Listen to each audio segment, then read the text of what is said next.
It's time for Michigan's newest sports talk show, Mitten Madness. And here he goes. Defense win championship. Michigan sports talk from here in Battle Creek. The latest stories, the biggest games, all across the Mitten State. That's not something you play with. Streaming live and on demand on the 95.3 WBCK app. Here are your hosts, Jacob Harrison and Da'Jzon Hughes. Hello there, good morning. It's Mitten Madness on 95.3 WBCK. Jacob Harrison and Da'Jzon Hughes set to talk Michigan sports for the next hour. And we're going to get things started by talking about the Lions, some of the things that they've got coming up, particularly this weekend's matchup against the Jacksonville Jaguars. And a bunch of other stuff on the docket as well. We've got our picks later in the day. And yes, we are going to pick Mike Tyson versus Jake Paul. We're going to have some fun today. Before we get into it, though, DJ, how's it going, man? Oh, I am doing pretty good, man. Lacrosse is going to start back up soon, which also means basketball is here around the corner. That's extra cash in the pockets, doing some announcing work on the side. And this is one of my favorite seasons of the year. You have lacrosse, you have football, you have hockey, you have basketball, wrestling. Like every sport you can imagine is on TV right now outside of baseball, and it's a locked-in time. Winter is amazing. Outside of the weather, of course. Well, I mean, the weather's not even that bad yet. No. But I got my puffer coat out and going. Right. It's you got a minute. You ain't seen nothing yet. DJ also one of the only people to list those sports with lacrosse leading the order. I'm doing great too. Ravens, Steelers this weekend. I live for that. Girlfriend might not live for how loud I'm going to be during that game. I'm a horrible Packers fan. It's Packers-Bears week. It is Packers-Bears week. Well, we own the Bears on a downward trend. We own them and have for a long time, so it's Aaron fine. Rodgers owns them. Aaron said, I own you. Aaron. Aaron said, I own you. No, you don't. Well, not anymore. Well, no, not anymore. That's kind of my point. At the time we did, because we own that team. You used to own the Lions, too, and things change. All I'm saying is change. The Bears are trending when down, that team though. succeeds, I do as a partial owner. It is a we thing in Green Bay. That just makes Super Bowl 45 more personal, DJ. That's all that does. You know. Fun week ahead for all the sports all around, and we're going to dive into it. Let's get started with the Detroit Lions. They are 8-1, DJ, for the first time in 70 years. You can't write this. And Governor Gretchen Whitmer just pardoned a turkey named Aiden Clutchinson or something to that effect. So we're getting some love out to Aiden Hutchinson while he's hurt. And in comes Zadarius Smith, who was told to stay off last week. And in process of that, while he stayed off to get the bye week that he wouldn't have had and to also go check on his family down in the Tampa area after the recent hurricanes, the Detroit Lions just went out and put a ton of pressure on C.J. Stroud and the Houston Texans, came back to win in a ridiculous fashion with the last-second field goal from Jake Bates to come back and win that game. DJ, I was one of those people that turned the game off.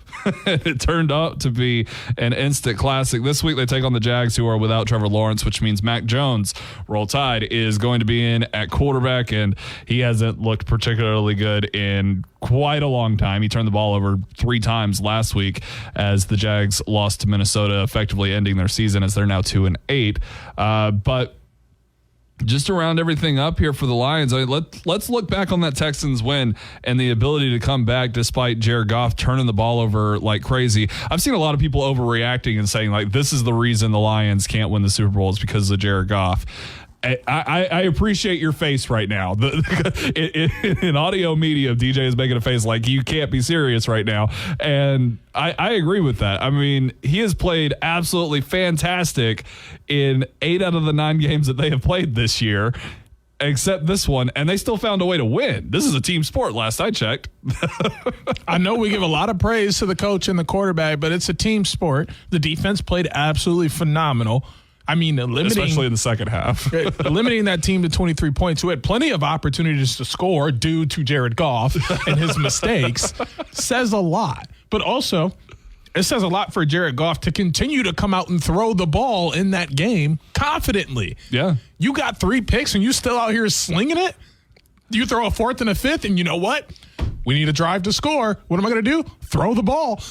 It's insane. In the weeks leading up to this primetime matchup against the Houston Texans, who had not been playing well despite playing some of the best defense in the NFL. Their defense is for real, led by D'Amico Ryans. Again, roll tide. The fact is that Jared Goff in the Cowboys, the Vikings, Titans, and Packers games, it was hard for him to even throw 5 incompletions.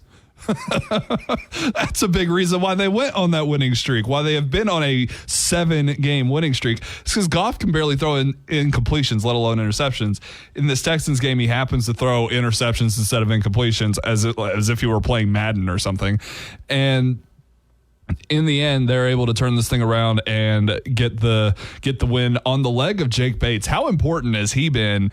Last year, things were a little bit more hit or miss when it came to field goal kicking. Dan Campbell had to be very strategic about how he was going about that. This year, Jake Bates is the real deal coming up from the USFL. Yeah, I mean, it's amazing that they won this game off a kick from Jake Bates, because before he played in the UFL, do you know the last NFL team he was signed to? It was the Houston Texans. Oh, was it really? This was a revenge game for Jake Bates, which was amazing to see. But also, after last night, as we record this on Friday, if anybody watched that Eagles game and saw how many points Jake Elliott left out on the field, you're happy to have a kicker like Jake Bates, especially at the end of a game. It's amazing to see that this team has every aspect of a good team for the first time in 30, 40, 50 years.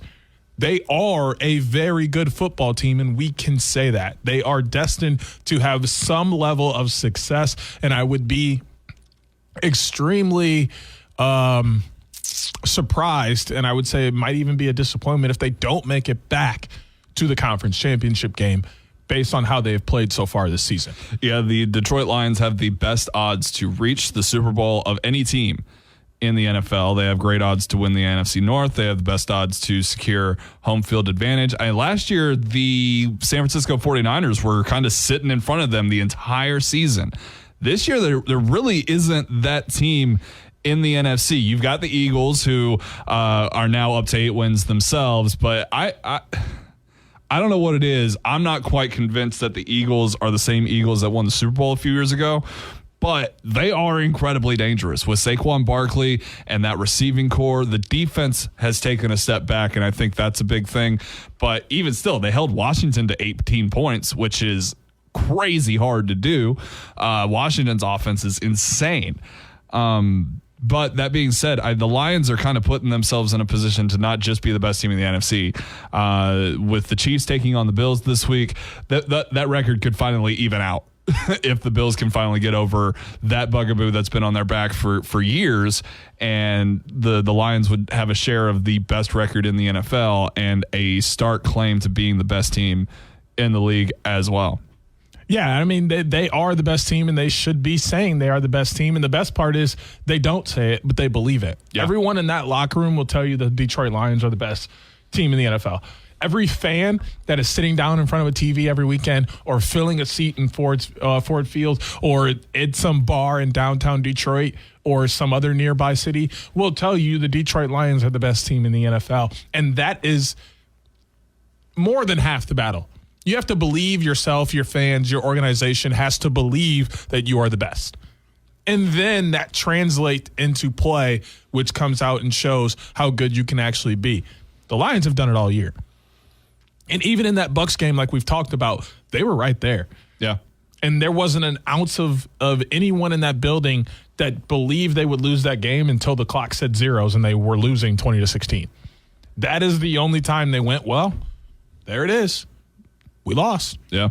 But at no point can you walk up to a Lions fan and tell them they're going to lose a game. No. They're going to look at you like you're stupid. And it doesn't matter who you pull up on this schedule.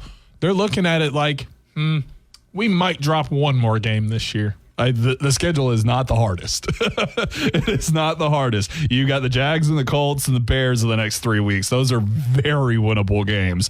The Packers and the Bills will kick off December. That's technically not 3 weeks.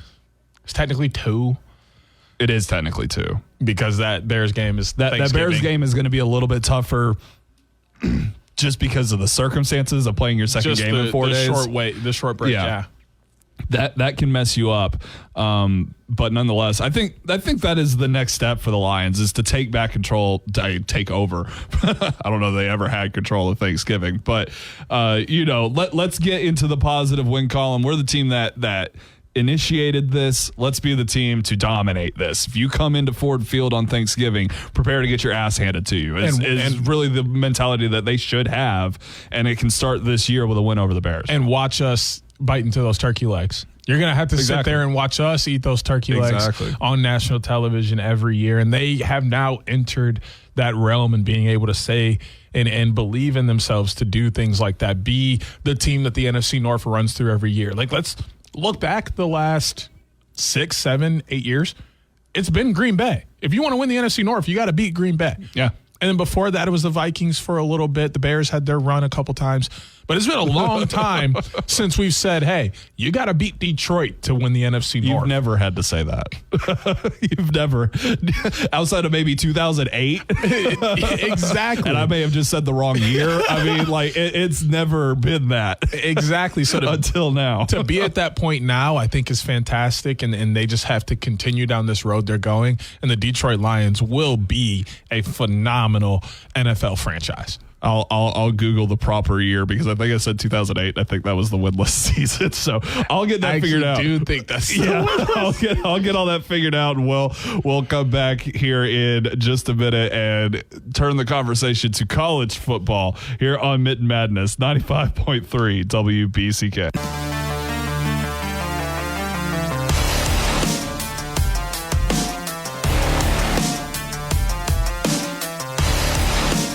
All right, we're back here on Mitten Madness 95.3 WBCK, and yes, I definitely put my foot in my mouth and showed how short of a time period I've lived in Michigan. 2008 was the winless season. I'm sorry I brought it up. 2011, 2014. Maybe I should stick those years in my brain when trying to talk about the glory years of Matthew Stafford, Megatron, and the Detroit Lions trying to get over that hump to win a playoff game. All right, let's get into college football. A lot going on in college football this week. Michigan is off. Do you want to react at all to the loss to Indiana? Indiana getting to 9-0 for the first time in program history. 10. Even better. They're really kind of lining themselves up. They've got a date with Ohio State coming up very soon to kind of tell their story in 2024, whether or not they're going to make these playoffs. But Michigan, again, falling to one of the teams in the Big Ten trying to make a name for themselves. Yeah, firstly, shout out to Diggs the Dreamer and the rest of my founders. They were founded at Indiana University for my fraternity. So I'm all for the Hoosiers being good at football. It's good to me. So, and it's amazing to see. It's another one of those situations like Lions fans. Me being a Packers fan, seeing the Lions fans excited because their team is doing well and them having those feelings of being a good football team and going out to support and being happy, like that makes me happy because they deserve it. And they're not a team that I have beef with. Same thing with Indiana. As a Michigan fan, I have no beef with their football team.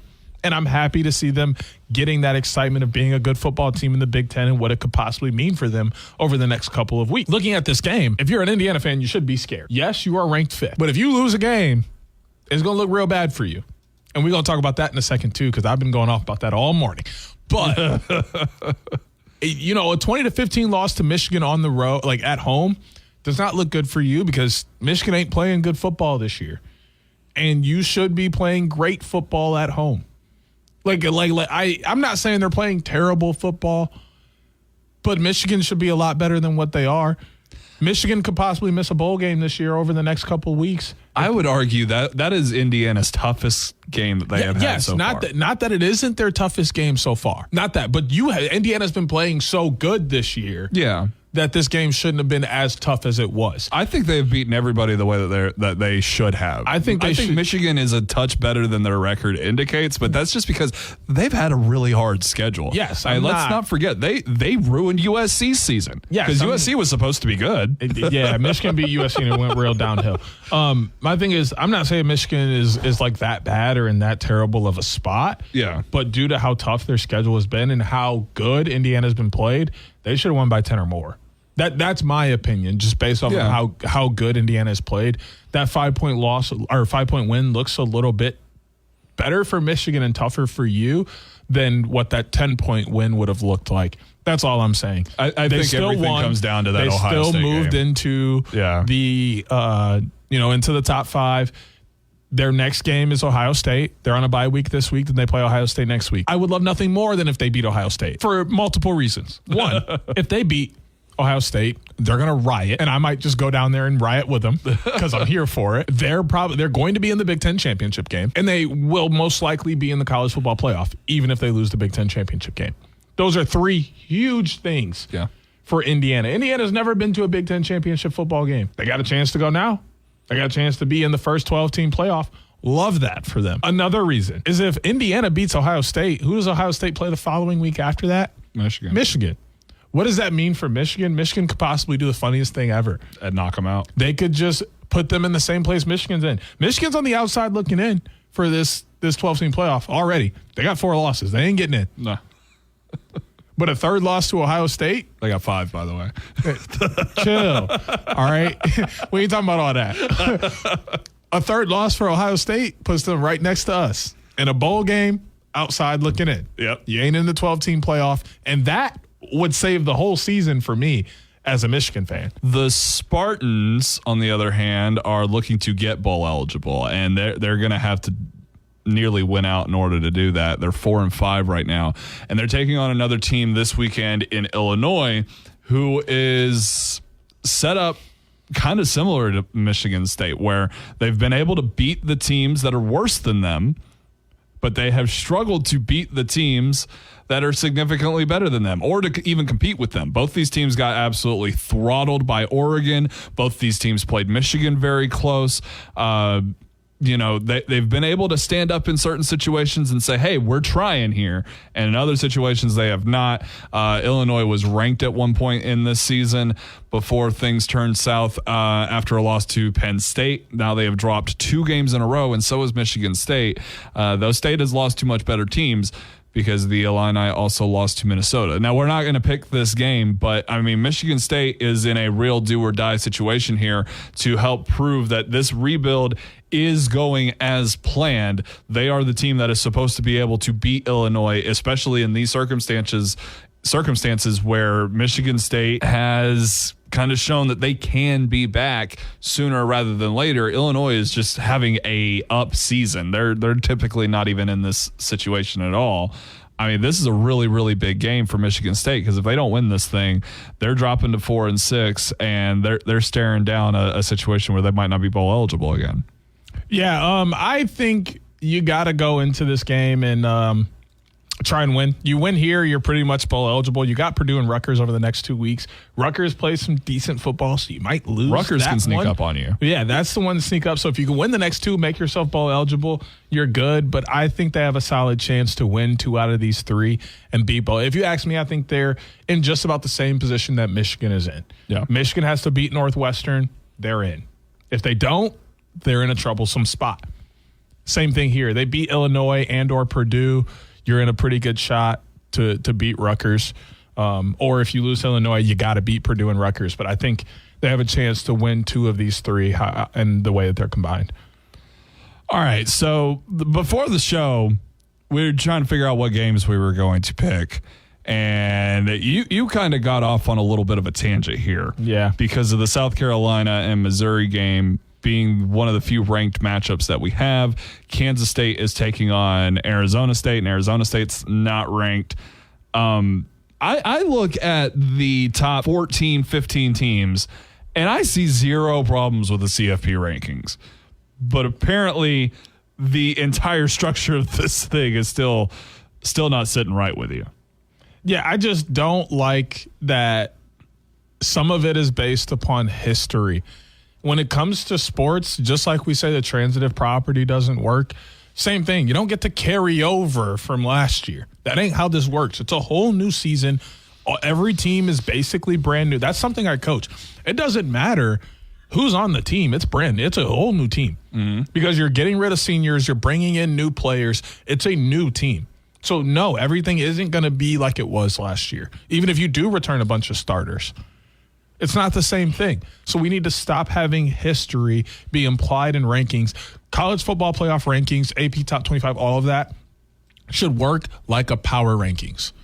What team is playing the best over the last 3 weeks, maybe? You know, preseason polls are what they are, but once a team starts losing them first couple weeks, treat them just like you treated Florida State and Michigan. Got them on up out of there. Some of these other homies get to lose 2-3 games and they're hanging around. Like, there's 5 teams I'm looking at right here with 3 losses already, 4 or 5 teams. When there's plenty of teams in the top 25 that aren't in the college football playoff rankings that have 0 or 1 or 2 losses, and you're leaving 3 lost teams in your rankings, you need to discipline people for losing regardless of who they are losing to. Plain and simple. A loss is bad, a win is good. Mm-hmm. Or if you're going to give bias to somebody, stretch those biases across. There are good teams to beat in the Big Ten. The same way if you beat a down Georgia or Alabama team, beating a down Michigan team should give you a nice boost too. True. But that ain't the case. And that's where I have problems with what's going on. Well, here I'll say this. There's a difference between in certain situations, there's a difference between down Georgia, down Alabama, and down Michigan. Because Alabama and Georgia, they ain't lost 5 games in a long time, buddy. I'm just saying. Now, that being said, Alabama lost a much worse game than any of Georgia's losses. Georgia lost to Alabama and Ole Miss. Those are the 2 teams directly ranked above them. Okay, that kind of adds up. Ole Miss also has a pretty bad loss that's comparable to Alabama's loss to Vanderbilt. And then I look at BYU and Indiana, the undefeated teams who are in the top 10, but only one of them's even in the top 5. But look at Ohio State, Texas, Penn State. Those 3 teams, I think Penn State, you could argue Indiana could get the bump over them. But it's not like they got blown out by Ohio State. BYU should get the bump over them too. Well, that's all I'm saying. Indiana or BYU have beaten anybody. I don't care. I'll take that back. BYU beat SMU, which is very impressive because SMU's number 14. They've only got 1 loss on the season. It was to BYU. But all that to be said, who else are you beating? Because I mentioned before, like, the thing is that a conference can beat itself up like crazy, and all of those teams still be relatively good. Because we've seen it in the past with the Pac-12. We've seen it in the past with the Big 12 too. But we've also seen it in situations where both of those conferences, where the entire conference wasn't very good. Let's take the SEC is the only one who gets benefit from that. They do. Look, I'm not going to sit here and act like I don't have an SEC bias, and I'm not going to sit here and act like the college football playoff and the AP rankings and everything else don't either. But I think you could, within reason, look at some of these situations and say, well, that SEC school that has 3 losses, South Carolina, has only lost to some of the best teams in the world, and they barely lost those games. Barely losing to LSU, barely losing to Alabama. It sure is, but the context of the loss does matter, which is a big thing that we talked about last week with Indiana. If Indiana gets shafted by Ohio State next week, dog, I'm sorry, it's over. All right, I imagine we're out of time, so I'll send us a break here. When we come back, it's time to catch up on the Pistons and the Red Wings, see what's going on with those pro teams out of Detroit. Next here on Mitten Madness, 95.3 WBCK. Detroit sports fans, Wolverines and Spartans alike, this is your sports show, Mitten Madness, with Jacob Harrison and Da'Jzon Hughes on 95.3 WBCK.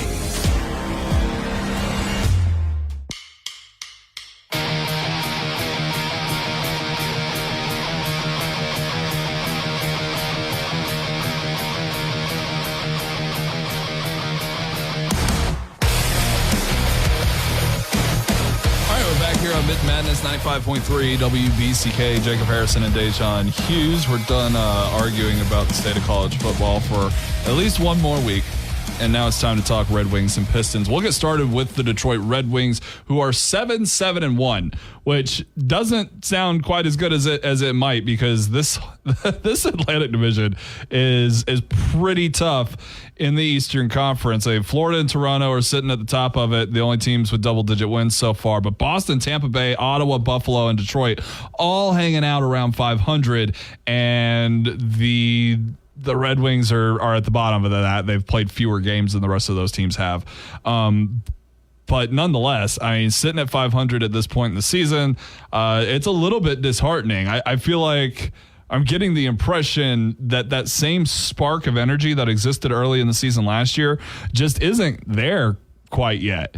Tough losses here over the past week to the Maple Leafs and the Rangers. Did get back in the win column on the road against Pittsburgh. Penguins aren't quite as good as they usually are either.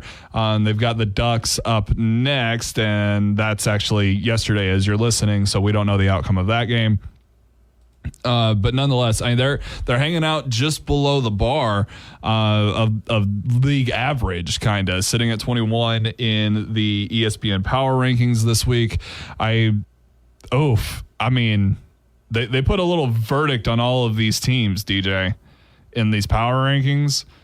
And they go from Utah and New York Islanders saying, have some patience with these teams. And with Detroit, it says to panic. How do you feel about the Red Wings as they head into the weekend having to take on LA and San Jose? Two tough teams. Okay. We're 15 games in the year. There are 15 points that the Red Wings have earned. So far, it's a point a game.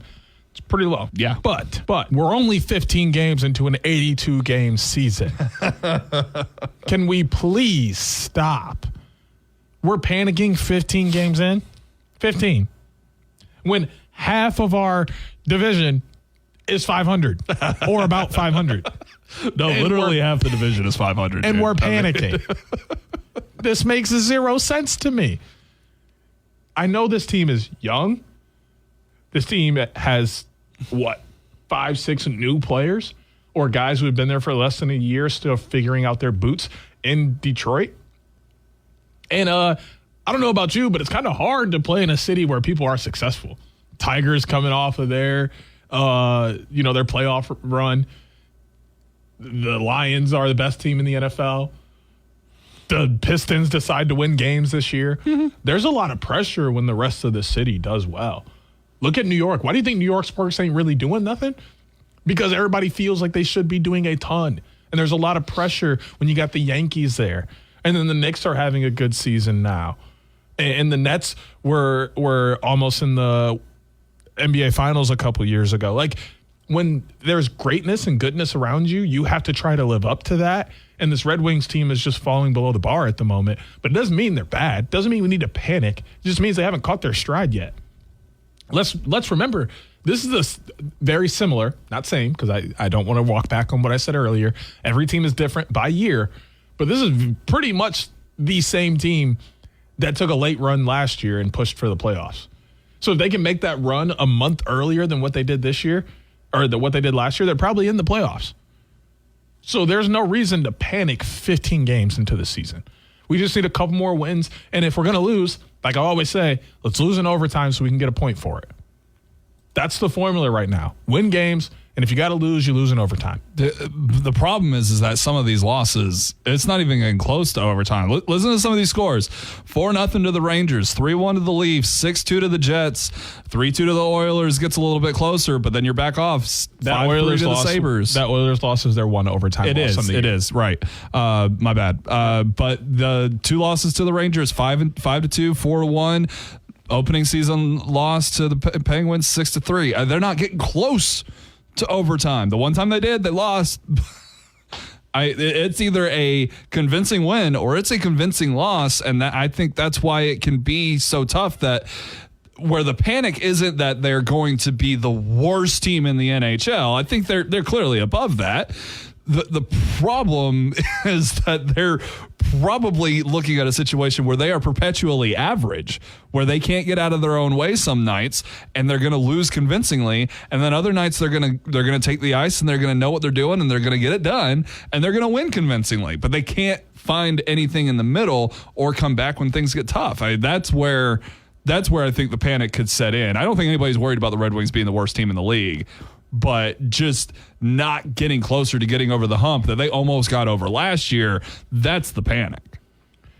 We shouldn't be panicking, though.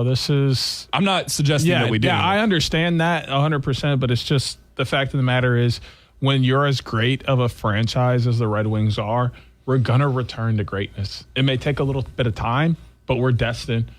Like, we're an original six team. Find me an original six team that ain't out here balling outside of the Hobbs. Hobbs ain't good right now. The Canadians need some real help. But outside of that, every other original six team has their waves and makes their way back to the top. We just haven't been in a wave in a long time. Yep. We went 25 years straight making it the playoffs. Then that was about 10 years ago we hadn't made it. And now it's been a little bit. It takes time.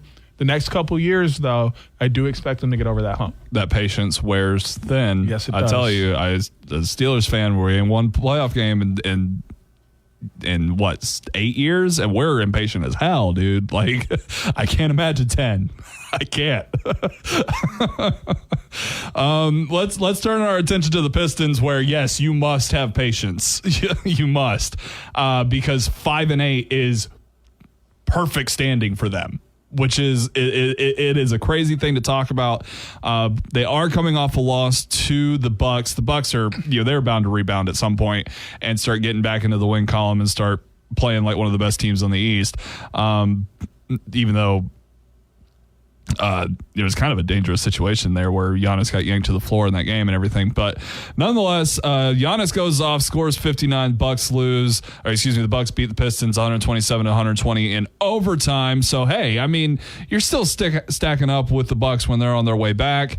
And you've got more winnable games on the schedule ahead with the Wizards and the Bulls and the Hornets and the Magic all in the next few weeks. Never mind. Magic might be a little bit better than I thought. But nonetheless, you've got some opportunities to continue to get back in there and show that you can be pretty good against similar competition. And that's really all the Pistons fans could ask for, because last year it was good luck. This year it's a little bit more, we can be competitive when we're supposed to be, and even sometimes when we're not.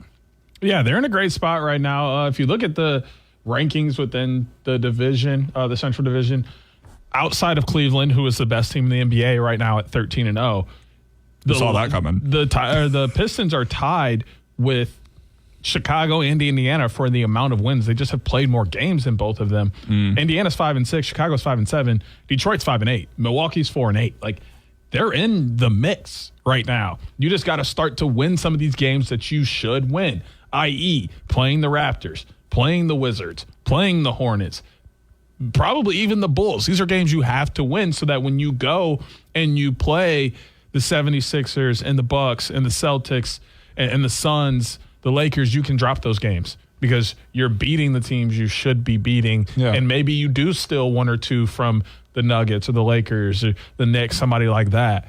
That just bolsters and that helps. But if you win the games you're supposed to win, you're close and you steal a few from the ones you shouldn't, you find yourself in a very nice place toward the end of the year fighting for a playoff spot. For sure. That's exactly the route that they're taking. Last year, 14 wins. We said, hey, if you can just double it, I think most of this fan base would be happy. They're more than on pace for that, with already having 5 wins in their first 13 games. So we'll take a break. When we come back, it is time for our picks. We got some extra special ones in there as well. It's going to be a fun one here on Mitten Madness. 95.3 WBCK. 95.3 WBCK.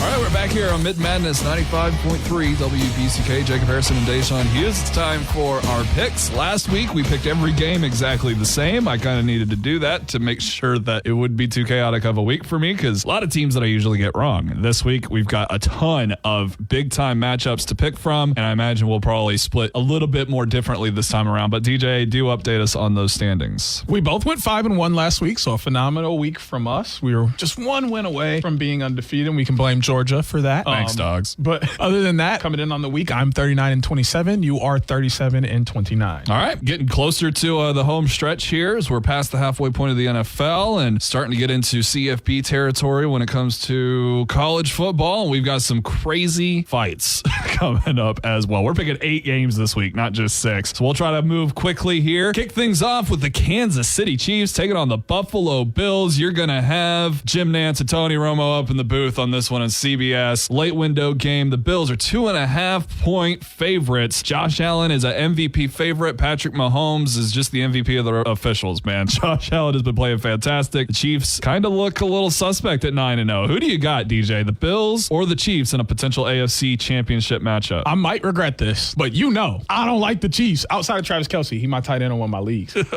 Treat him right, throwing the ball, Pat. But nonetheless, I love the way the Bills are playing this year. And I think it's based off the fact that a lot of people outside of the Bills don't believe in them and what they can do without their receiving core from the last few years. They're 8-2 and have looked just as good, if not better, than they have in the past with Stephon Diggs and Gabe Davis and others. I'm going to trust the Bills to win this one at home. The Chiefs have been getting eerily close to losing games, some that they should, some that they shouldn't. I don't know if not of Highmark Stadium with a win like that. You don't have to feel too bad about it because I'm also going to take the Bills. Chiefs past 2 weeks have beaten largely inferior teams on just the last play of the game. When I look at the Kansas City Chiefs in 2024, I see the 2020 Pittsburgh Steelers who went undefeated deep into the season and then the wheels just completely fell off. I'm not saying the wheels are going to completely fall off, but I'm not convinced the Chiefs are 9-0 good, and I definitely don't think they're 10-0 good. I'm going to stick with the Bills. I'm so glad that you did that because I agree. I'm not a big Chiefs fan at the moment anyway. Now we're moving on. Your team back on the docket. Baltimore Ravens 7-3, 3-2 on the road, headed into Acrisure Stadium to take on the Pittsburgh Steelers, who are 3-1 at home, 7-2 on the year. Steelers only getting a 38.5% chance on this matchup predictor. The Ravens are still 3-point favorites after opening up as such. A questionable Lamar Jackson coming into this game. I doubt he's going to sit out though. Oh no. Does the steel curtain have enough to stop Lamar Jackson, Derrick Henry, Justice Hill in that room, or will Zay Flowers and the receivers have something to say about it as well? I respect the hell out of what the Ravens are doing this year. Lamar Jackson is him. I mean, he's having a career year, and this dude's already had 2 MVP seasons. That's absurd. Congrats to him. However, since 2020, he and his Ravens are 1-7 against the Pittsburgh Steelers. And the Steelers in that time period, probably the worst they've been since the 1980s. Right now, the Steelers are actually really good. There's no false confidence in these Pittsburgh Steelers who are 7-2 and just beat the Washington Commanders, who are one of the better up-and-coming teams in the NFC. The Ravens have struggled mightily against division foes this year. They lost to the Browns, cut things super close with the Bengals. They have really struggled against division opponents. I don't think they walk into Acrisure Stadium and beat the Steelers this time around. Lamar Jackson and company struggle yet again against Pittsburgh. This game's going to be wild for me in my fantasy because I have 1,000 different fantasy players across these two teams. So I'm going to be watching for that standpoint first, and I'm just going to be hoping for a good game. You should get a good game. It's usually a good game.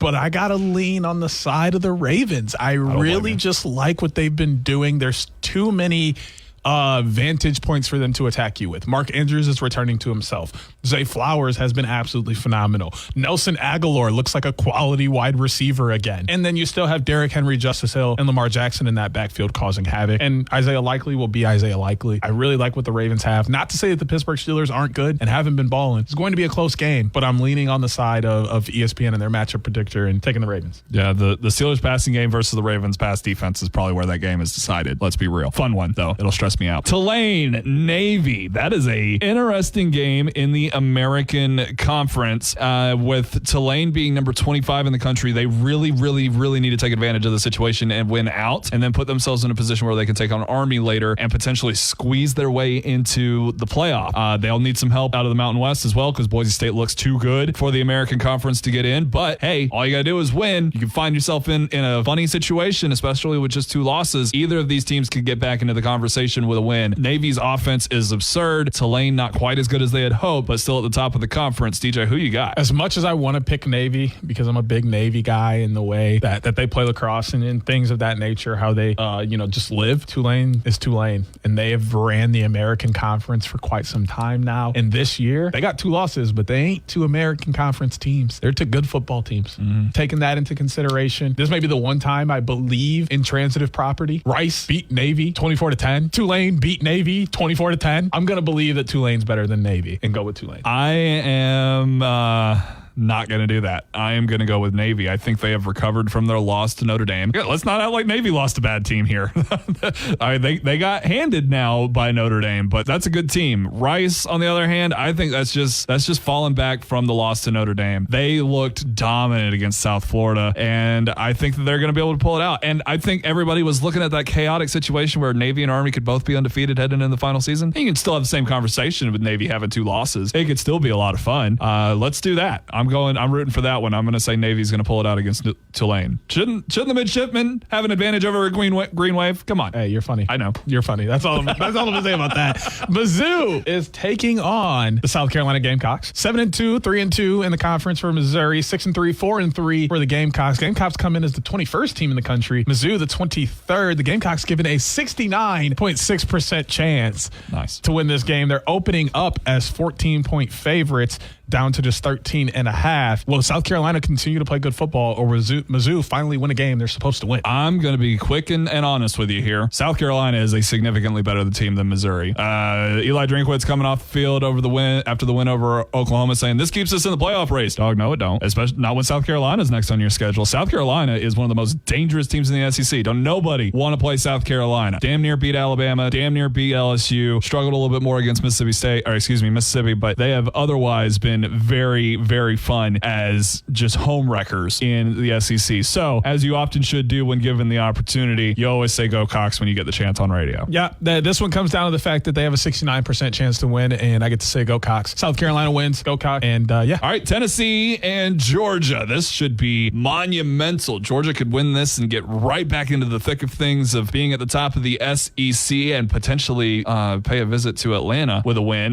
Tennessee, on the other hand, is in a difficult situation because quarterback Nico Iamaleava might not be playing in this game, and if that is the case, it's going to be a tough outing to beat these Georgia Bulldogs who have lost 2 games that they know they probably should not have. DJ, who do you got in this once SEC East matchup between Georgia and Tennessee? Listen, they burned me once. I don't think they're going to burn me twice, but if they do, they ain't going to get a chance to burn me a 3rd time. So they better be listening, dogs. All right? I was a Bulldog in college too, so I'm going to need you to come through for the Bulldog fam this weekend and win this game just because I'm picking you. Not because I care, but just because I'm picking you. This is huge, though. This gives other teams in the SEC a chance to win if Georgia comes out over Tennessee, but I'm going to lean on Georgia. I can't trust Tennessee without Nico Iamaleava. If Nico was playing, I'd go with Tennessee. Full stop. No remorse. But Georgia, you got no excuses without Nico on the field. You got to win that. And last college game of the week, we have Arizona State taking on Kansas State. They're both 7-2 and 4-2 in the conference. Kansas State given a 74.5% chance to win this game. Opening up at 8.5. That spread is now 7.5. Does Kansas State continue winning, or will Arizona State continue having a season of a lifetime? Well, I mean, Kansas State did lose last week to Houston. That's a little bit problematic. Kansas State loses games that they're not supposed to, and that's what puts them in trouble. But I do think they are the better team in the Big 12 and think they're easily, in that top tier of the Big 12. I don't think Arizona State's quite there just yet, so I'm going to stick with the Wildcats. Yeah, Colorado needs some help here just to make their chances a little bit better to get into that Big 12 championship game, but I don't know if they get it here. I got K-State as well. All right, that's going to turn us over to the world of boxing. And there is not a crazier event happening in the world right now than what is going on between Mike Tyson and Jake Paul. Mike Tyson, who is 58 years old, is taking on the 27-year-old Jake Paul. Now, Tyson, of course, gives up some size, gives up some reach advantage, but he's got all the experience in the world. He was the man in the 90s. In the 90s, Jake Paul didn't quite exist yet. Nonetheless, this is box office, and it has been sold just the way it should have been. We get the slap in the weigh-ins. Jake Paul, by the way, is a minus 210 favorite to the 170 of Mike Tyson. DJ, I've kind of been curious this entire time. Which way are you leaning? Are you going with the young gun and Jake Paul, the problem child, or with the legend, Iron Mike? This one's plain and simple for me. This is going to tell me if all these fights been rigged or not. Mike Tyson going to go out there and knock him out. And if you don't, it's rigged, and so have all the others. I agree with you. Let's keep it simple. I want to see Iron Mike get this kid right in the jaw, and I want it to put it to bed. I'm sorry. You can play all these celebrity fights. You ain't never won a championship in your life, and you're able to drag these guys out of retirement. If these fights are for real, one of them's going to catch you slipping, and if anybody's going to do it, it's Mike Tyson. So I'm going with the old man here. I have to agree, which heads us over to another maniac inside of a combat sport. Jon Jones, heavyweight defending champion, 27-1 with the belt around his waist, will take on Stipe Miocic, who's 20-4. They're both 6'4". Jones does have a 15 or 14-pound advantage. He does have a 5-year advantage in the age, as he's 37 to the 42 of Miocic, but they're both orthodox and have plenty of striking accuracy and punches landed. Who comes out on top? So, I mean, this is his first fight since 2023. Am I looking at this right? Yes. Okay. And that is the only fight he's had since 2020, right? Yes. Okay. And WWE and UFC are both owned by TKO now, right? I believe so. Yeah. Okay, so Jon Jones is this huge box office guy. We're going to put him in the main event. He's still got his heavyweight championship, all that sort of stuff, right? Now, I'm not going to sit here and imply UFC is rigged at all, because it's not. This is a very real sport, and I respect the hell out of that. However, you are going to be successful when you need them to be. They need Jon Jones to stay out of his own way, and they need to put him back on top and put him in a fight that he should win, even though it's going to be competitive. I'm not an idiot. I'm taking Jon Jones. That dude's an absolute psychopath. He's one of the greatest to ever do it. Put him in a position where he can win and be impressive. That's what this fight against Miocic is. Respect the hell out of Miocic. But he ain't that dude that's about to beat Jon Jones. No, not happening. Yeah, Stipe's an amazing fighter. Don't get me wrong. Stipe's an amazing fighter, and he's going to go toe-to-toe with Jones. But getting me to go against Jon Jones is like getting me to go against LeBron James. There ain't a basketball player out there better than LeBron. It's very few fighters I'm putting even in the echelon of Jon Jones. So, of course, I've got Jones, which gives us pretty similar board, okay? We both got the Bills, Georgia, K-State, South Carolina, Mike Tyson, and Jon Jones. I've got Tulane, you got Navy, and you've got the Steelers. I've got the Ravens. You know what to do. All right, let's get out of here. Light week when it comes to sports. You're going to get that Chargers primetime game this weekend starting at 7:30 from Westwood 1. But that's all we've got. Michigan's off. We don't have any NFC North primetime games either. So that'll be your, what you're going to enjoy. Coach's Corner will be back next week with Bill Broderick. He'll get you caught up on what's going on in the world of high school basketball across Battle Creek. And we'll see you right after that show right here on Mitten Madness every Saturday at 10 a.m. on 95.3 WBCK. For Da'Jzon Hughes, I'm Jacob Harrison. We'll see you then. Join Jacob Harrison and Da'Jzon Hughes every Saturday morning at 10 a.m. for Mitten Madness on 95.3 WBCK. Miss the show or want to run it back? Stream Mitten Madness on demand on the WBCK app. Sponsored by AirwayCashforJunkCars.com.